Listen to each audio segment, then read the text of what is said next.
ओम शांति। 21 फरवरी 2024। बाप दादा मधुबन। मीठे बच्चे, ज्ञान की तलवार में योग का जौहर चाहिए, तब ही विजय होगी। ज्ञान में योग का जौहर है तो उसका असर जरूर होगा। प्रश्न: तुम खुदा के पैगंबर हो, तुम्हें सारी दुनिया को कौन सा पैगाम देना है? उत्तर: सारी दुनिया को पैगाम दो कि खुदा ने कहा है, तुम सब अपने को आत्मा समझो, देह अभिमान छोड़ो, एक मुझ बाप को याद करो तो तुम्हारे सारे सिर से पापों का बोझा उतर जाएगा। एक बाप की याद से तुम पावन बन जाएंगे। अंतर्मुखी बच्चे ही ऐसा पैगाम सभी को दे सकते हैं।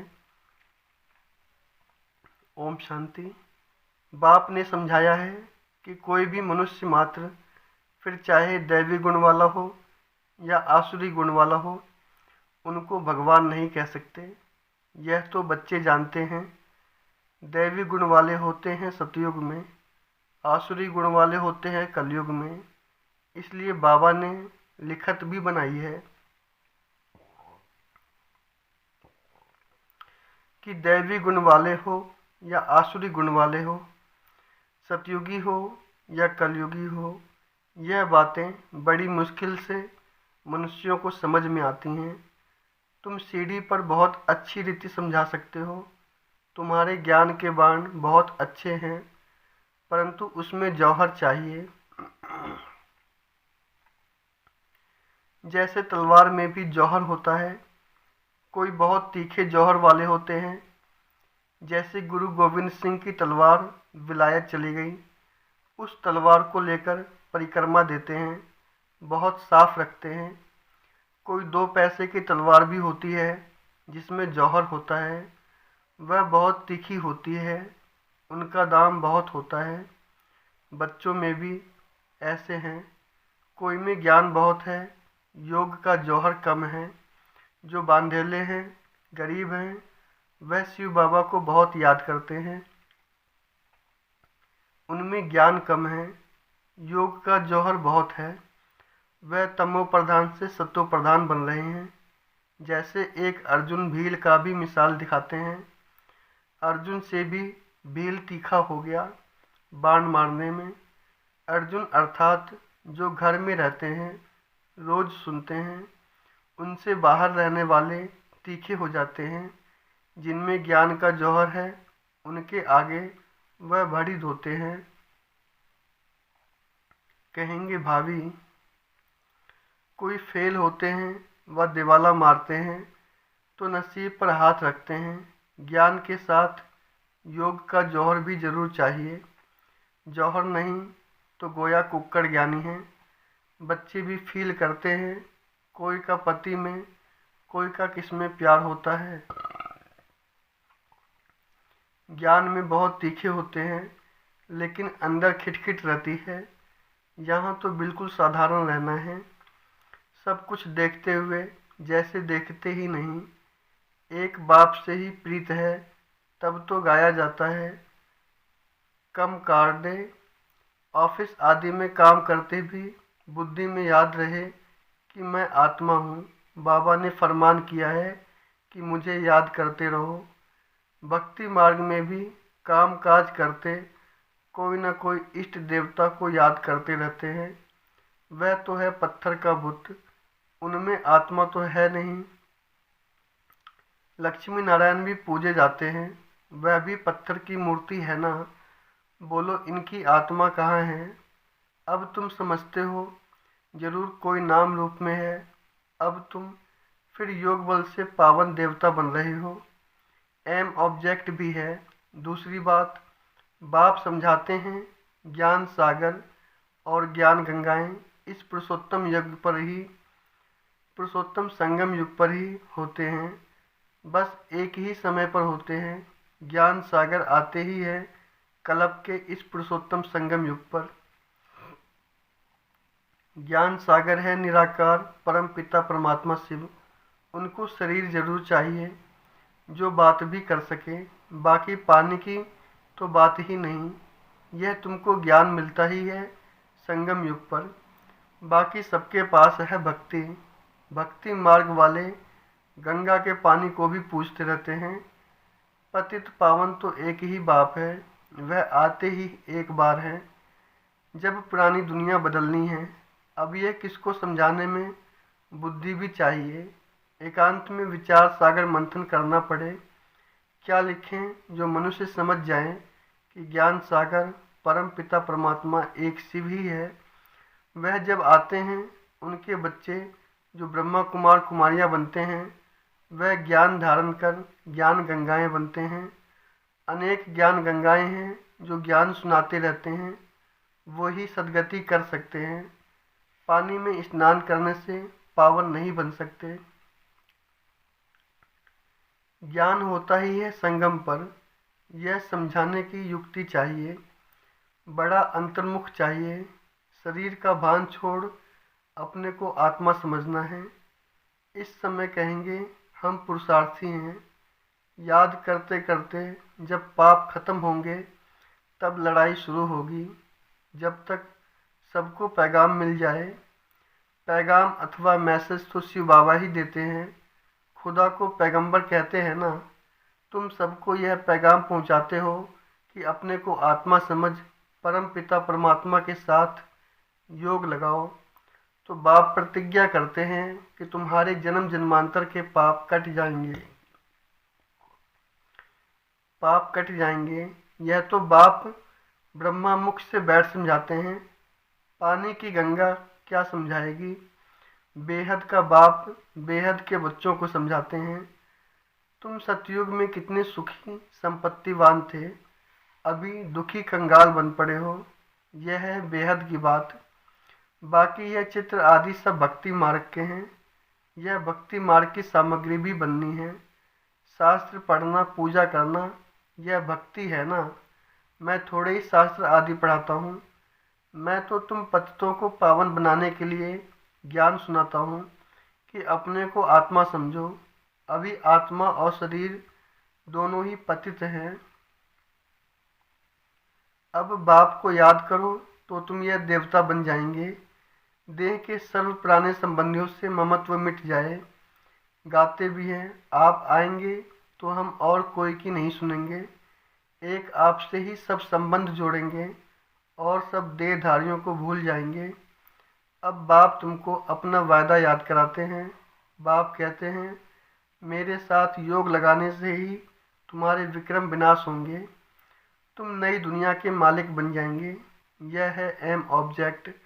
राजाओं के साथ प्रजा भी जरूर बननी है। राजाओं को दास दासियां भी चाहिए। बाप सब बातें समझाते रहते हैं। अच्छी तरह योग में नहीं रहेंगे, दैवी गुण धारण नहीं करेंगे तो ऊंच पद कैसे पाएंगे। घर में कोई न कोई बात पर झगड़ा कलह होता ही है। बाप लिख देते हैं, तुम्हारे घर में कलह है, इसलिए ज्ञान ठहरता नहीं। बाबा पूछते हैं, स्त्री पुरुष दोनों ठीक चलते हैं। चलन बड़ी अच्छी चाहिए, क्रोध का अंश भी न रहे। अब तो दुनिया में कितना हंगामा और अशांति है।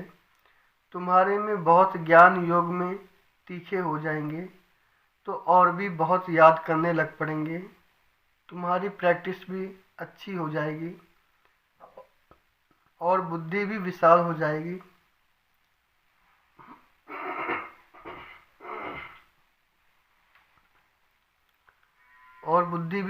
जाएगी। बाबा को छोटे चित्र इतने पसंद नहीं आते हैं। सब बड़े बड़े चित्र हों, बाहर मुख्य स्थानों पर रखो। जैसे नाटक के बड़े बड़े चित्र रखते हैं ना, अच्छे अच्छे चित्र बनाओ जो बिल्कुल ख़राब ना हो। सीढ़ी भी बहुत बड़ी बड़ी बनाकर ऐसी जगह रखो जो सबको नज़र आए, सबकी नज़र पड़े। सीट पर ही रंग आदि ऐसा मजबूत हो जो पानी व धूप में खराब ना हो। मुख्य स्थानों पर रख दो या कहाँ एग्जीबिशन होती है तो मुख्य बड़े 2-3 चित्र ही काफ़ी हैं। यह गोला भी वास्तव में दीवार जितना बनना चाहिए। बल 8-10 आदमी उठाकर रखें, कोई भी दूर से देखे तो एकदम क्लियर मालूम पड़ जाए। सतयुग में तो और सब इतने धर्म होते नहीं, वह तो आते ही बाद में हैं। पहले तो स्वर्ग में बहुत थोड़े मनुष्य होते हैं। अब स्वर्ग है या नरक, तुम इस बात पर बहुत अच्छी तरह समझा सकते हो। जो आए उनको समझाते रहो। बड़े बड़े चित्र हों, कैसे पांडवों के बड़े बड़े बुत बनाते हैं। तुम भी पांडव हो ना। शिव बाबा तो संगम पर पढ़ाते हैं, वह श्री कृष्ण हैं, सतयुग का फर्स्ट प्रिंस। तुम समझाते समझाते अपनी राजाई स्थापन कर लेते हो। कोई पढ़ते पढ़ते छोड़ देते हैं। स्कूल में कोई नहीं पढ़ सकते हैं तो पढ़ाई छोड़ देते हैं। यहाँ भी बहुत हैं जिन्होंने पढ़ाई को छोड़ दिया है, फिर वह स्वर्ग में नहीं आएंगे क्या? मैं विश्व का मालिक, मेरे से कोई 2 अक्षर भी सुने तो भी स्वर्ग में जरूर आएंगे। आगे चलकर ढेर सुनेंगे। यह सारी राजधानी स्थापन होती है। क्लब पहले मिसल। बच्चे समझते हैं हमने अनेक बार राज्य लिया है, फिर गंवाया है। हीरे जैसा थे, फिर कौड़ी जैसा बने हैं। भारत हीरे मिसल था, अभी फिर क्या हुआ है? भारत तो वो ही होगा ना। इस संगम को पुरुषोत्तम युग कहा जाता है। उत्तम से उत्तम पुरुष भी है, बाकी सब हैं कनिष्ठ। जो पूज्य थे वही फिर पुजारी बने हैं। 84 जन्म लेते हैं। वह शरीर भी खत्म हो गए, आत्मा भी तमो प्रधान हो गई। जब सतो प्रधान है तब तो पूछते ही नहीं, चैतन्य में है। अब तुम शिव बाबा को चैतन्य में याद करते हो, फिर पुजारी बनेंगे तो पत्थर को पूजेंगे। अब बाबा चैतन्य है ना, फिर उनकी ही पत्थर की मूर्ति बनाकर पूजते रहते हैं। रावण राज्य में भक्ति शुरू होती है। आत्माएं तो वही हैं, भिन्न भिन्न शरीर धारण करती आई हैं। नीचे गिरने से ही भक्ति शुरू होती है। बाबा फिर आकर ज्ञान देते हैं तो दिन शुरू हो जाता है। ब्राह्मण सो देवता बन जाते हैं। अब तो देवता नहीं कहेंगे, ब्रह्मा तो सतयुग में होता नहीं। यहाँ ब्रह्मा तपस्या कर रहे हैं। मनुष्य है ना, शिव बाबा को शिव ही कहा जाता है। इनमें है तो शिव बाबा कहेंगे, इनमें है तो भी शिव बाबा कहेंगे।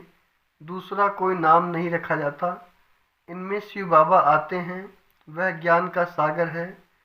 इस ब्रह्मा तन द्वारा ज्ञान देते हैं तो चित्र आदि भी बड़ी समझ से बनाने हैं। इसमें लिखत ही काम में आती है। पतित पावन पानी का सागर या पानी की नदियां हैं, वह ज्ञान सागर और उनसे निकली हुई ज्ञान गंगाएं ब्रह्मा कुमार कुमारियां हैं। इनको ही बाप ज्ञान देते हैं। ब्रह्मा द्वारा जो ब्राह्मण बनते हैं वो ही फिर देवता बनते हैं। विराट रूप का चित्र भी बहुत बड़ा दिखाना है।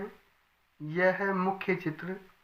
बाबा समझाते हैं, मीठे बच्चे, तुम्हें अपनी सिविल बुद्धि बनानी है। जब बाबा देखते हैं कि इनकी क्रिमिनल आई है तो समझ जाते हैं यह चल नहीं सकेंगे। तुम्हारी आत्मा अब त्रिकालदर्शी बनती है। यह कोई बिरला समझते हैं, बहुत बुद्धू हैं, बाप को फारकती दे देते हैं। यह तो बच्चे समझते हैं कि राजधानी स्थापन हो रही है, उसमें सब चाहिए। पिछाड़ी में सब साक्षात्कार होंगे। फर्स्ट क्लास दास दासियाँ भी बनेंगी। फर्स्ट क्लास दासी कृष्ण की पालना करेगी। बर्तन साफ करने वाली, खाना खिलाने वाली, सफाई करने वाली सब होंगी। यहाँ से ही निकलेंगी। फर्स्ट नंबर वाली जरूर अच्छा पद पाएगी। वह भाषणा आती है। बाबा को बच्चों से भाषणा आती है। यह बहुत अच्छी मुरली चलाते हैं, परंतु योग कम है। कोई स्त्री पुरुष से भी तीखी हो जाती है। एक ज्ञान में है, कहते हैं बाबा दूसरा पहिया ठीक नहीं है, 1-2 को सावधान करना है। प्रवृत्ति मार्ग है ना, जोड़ी एक जैसी चाहिए।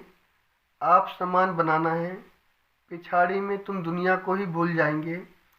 समझते हो ना कि हम हंस हैं, समझते हो ना कि हम हंस हैं, यह बगुला है। किसमें कोई अवगुण, किसमें कोई चटाभेटी भी चलती है। मेहनत बहुत है भी बहुत सहज।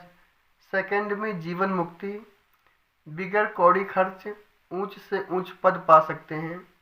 गरीब जो हैं वह अच्छी सर्विस करते रहते हैं। यह तो पता है ना कि कौन कौन खाली हाथ आए हैं। बहुत कुछ ले आने वाले आज है नहीं, और गरीब बहुत ऊंचा मर्तबा पा रहे हैं। अच्छा, मीठे मीठे सिखी लदे बच्चों प्रति माता पिता बाप दादा का याद प्यार और गुड मॉर्निंग। रूहानी बाप की रूहानी बच्चों को नमस्ते। हम रूहानी बच्चों की रूहानी बाप दादा को याद प्यार और गुड मॉर्निंग नमस्ते। धारणा के लिए मुख्य सार। पहला, ज्ञान तलवार में याद का जौहर भरने के लिए कर्म करते अंतर्मुखी बन अभ्यास करना है कि मैं आत्मा हूँ। मुझ आत्मा को बाप का फरमान है कि निरंतर मुझे याद करो। एक बाप से सच्ची प्रीत रखो। देह और देह के संबंधियों से ममत्व निकाल दो। दूसरा, प्रवृत्ति में रहते एक दो को सावधान कर हंस बन ऊंच पद लेना है। क्रोध का अंश भी निकाल देना है। अपनी सिविल बुद्धि बनानी है। आज का वरदान, साक्षी हो कर्म इंद्रियों से कर्म कराने वाले, कर्तापन के भान से मुक्त अशरीरी भव। साक्षी हो कर्म इंद्रियों से कर्म कराने वाले, कर्तापन के भान से मुक्त अशरीरी भव। जब चाहो शरीर में आओ और जब चाहो अशरीरी बन जाओ।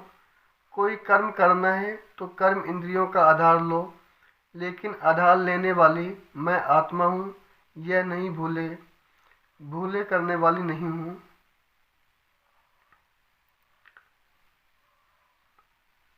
कराने वाली हूँ। आधार लेने वाली मैं आत्मा हूँ, यह नहीं भूले करने वाली नहीं हूँ, कराने वाली हूँ। जैसे दूसरों से काम कराते हो तो उस समय अपने को अलग समझते हो, वैसे साक्षी हो कर्म इंद्रियों से कर्म कराओ तो कर्तापन के भान से मुक्त अशरीरी बन जाएंगे। कर्म के बीच बीच में एक दो मिनट भी अशरीरी होने का अभ्यास करो तो लास्ट समय में बहुत मदद मिलेगी। स्लोगन, विश्व राजन बनना है तो विश्व को सकाश देने वाले